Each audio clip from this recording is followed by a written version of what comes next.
TNPSC எக்ஸாம்ல இதுக்கு முன்னாடி கேட்கப்பட்ட திருக்குறள் கேள்வி கூற்று மற்றும் காரணம். கூற்று உருப்பசியும் ஓவா பிணியும் சிறுபகையும் சேராது இயல்வது நாடு அப்படின்னு கொடுத்துட்டு காரணத்துல நாட்டை வாழ்த்துவதையும் நாட்டு மக்களின் மேம்பாட்டை விரும்புவதையும் புலவர்கள் தலையாய கடமையாக கருதுகின்றனர். தன் நாடு மட்டுமின்றி என் நாடும் சிறப்புற்றிருக்க விரும்புகின்றனர் அப்படிங்கிறதான். இதுல உங்களுக்கு சரியான பதில் என்ன அப்படிங்கிறத தெளிவா மென்ஷன் பண்ணுங்க. எஸ், ஆப்ஷன் சி அப்படிங்கிறதான் சரியான பதிலும். ஸோ இந்த குறளுக்கான அர்த்தம் என்ன அப்படிங்கிறத டைரக்டா நம்ம வந்து பார்த்துடலாம்.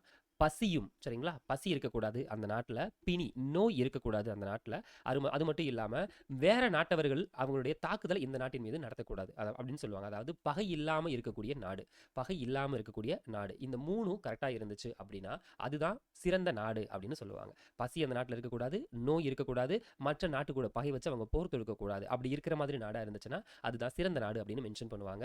இது நாடு அப்படின்னு சொல்லக்கூடிய அதிகாரத்துக்கு கீழே 734வது குறளாக மென்ஷன் பண்ணியிருப்பாரு. சரிங்களா? ஸோ அதுக்கு மேலே அறநியல் அப்படின்னு சொல்லுவாங்க. சரிங்களா? அறநியல் பொருட்பால் கேட்டகரியில் மென்ஷன் பண்ணியிருப்பாங்க. ஓகேங்களா? பொருட்பாலில் அறநியல்ல நாடுல 734வது குறள்.